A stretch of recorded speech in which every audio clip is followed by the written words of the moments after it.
He got to have other supporting staff members there to keep him on the schedule so that he has a balanced approach to training his body to make it to the league. He got to network with the right people. He may have to go to the right school or a particular school that can help accelerate what his goal is in making it to the league. But ultimately, him trying to make it to that league, to make it to that baseball league, that routine becomes his lifestyle.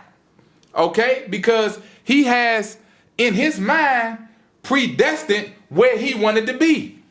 And he wanted to be in the league, so in turn, he made becoming a baseball player his lifestyle. So now that you know that manhood is already your destiny, which is a predetermined course of events beyond human control, now you have to make being a man your lifestyle. So everything about you has to be centered around you being the man for everybody that you connected to. I'm going somewhere with this. You see, you have to learn how to be a man for everybody that you connected to, in which this becomes your lifestyle. So people know that they can look up to you because you the man. People know that they can call on you because you the man. You see, you've created a lifestyle around how you function and how you execute, so people know that you are the man. Being a man becomes a lifestyle. You don't take no days off from manhood and from being a man. If you look at your woman, right, or any other woman who you may have been involved with, or you ain't even got to use yourself, right? Just look at the dynamic between a man and a woman in general. We've all seen our friends or family members who may have had a falling out with their lady in a relationship. And one of the key things that the woman may talk about is the man being inconsistent. Being inconsistent in what way, though? Right? Because being inconsistent is a broad statement. Right? But now that we know manhood is our destiny, what she's talking about is you, or the person who is accused of being inconsistent, he inconsistent with being a man. Huh? Hello. Come on now. Hello. We talking. He inconsistent with being a man. See, he inconsistent with being the man that she believed. He inconsistent with being a man or the man that she bought into. You see, his lifestyle is inconsistent with the type of man that she believed him to be. This is what being inconsistent means. Okay?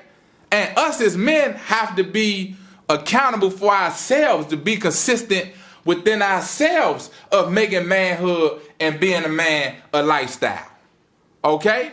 You always got to be a man at all times. This is how you keep from letting yourself down.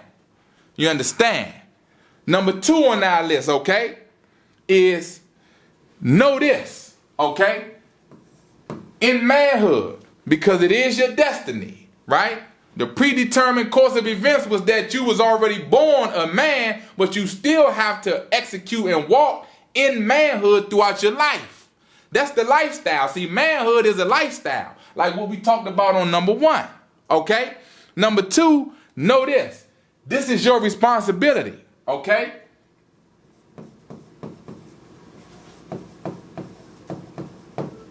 Right?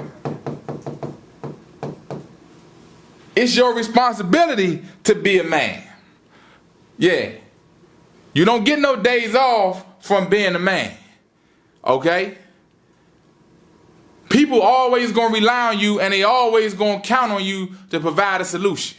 That's the position that you're in. The position of manhood, the position of being a man, and the lifestyle of manhood calls for you to provide solutions and for you to provide answers, right? And when people are faced with challenges, for you to show up and help.